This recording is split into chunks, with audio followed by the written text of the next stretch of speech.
Ankara'da yaşayan 11 yaşındaki Beyhan Neva ile devam edeceğiz. Daha önce izlemiştiniz onu. Küçük kız yıllardır durmadan öksürüyor. Bu rahatsızlığı yüzünden okula gidemiyordu. Ailesi kızları için her yolu denemişti. Gitmedik doktor bırakmamışlardı. Teşhis konulamamıştı. Dolayısıyla şimdiye dek bir tedavide uygulanamadı. Sonunda ne oldu ortaya çıktı ve Neva'nın öksürüğü kesildi. Bakın küçük kız neden öksürüyormuş. Neva'cığım kaç yaşındasın? 11. Kaç yıldır bu şekilde öksürüyorsun? 3 yıldır. Sıkılıyorum sürekli. Yani psikolojim bozuluyor. Sürekli ağlıyorum.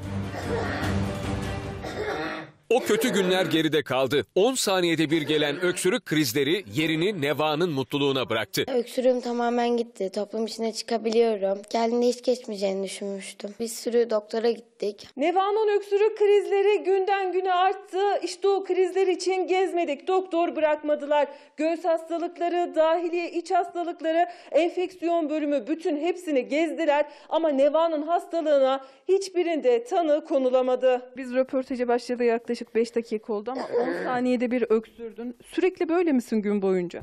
Evet. Çalmadık kapı bırakmadı. Hiçbir doktorun teşhis koyamadığı öksürük krizleri için ATV Haber'in aracılığıyla gittiği psikolog sonunda minik kıza çare oldu. Çünkü öksürüğünün altında psikolojik nedenler yatıyordu. En sonra siz ATV olaraktan yeğenim sizi aradık Kübra. Bu çareyi sizler sayesinde bulduk. Travma sonrası stres bozukluğuna bağlı olarak Neva'da öksürük nöbetleri aksediyordu. Devamlı bitmek bilmeyen belki 10 saniyede bir öksürükleri vardı. Neva için yeni bir süreç başladı. Ne ilaç kullandı ne ameliyat oldu. Birkaç seans sonra hayatını zindana çeviren öksürükten kurtuldu. Hiç iyi olmayacak zannediyordum ama bu destek sayesinde daha çok iyi oldum. Birden geçince çok şaşırdım.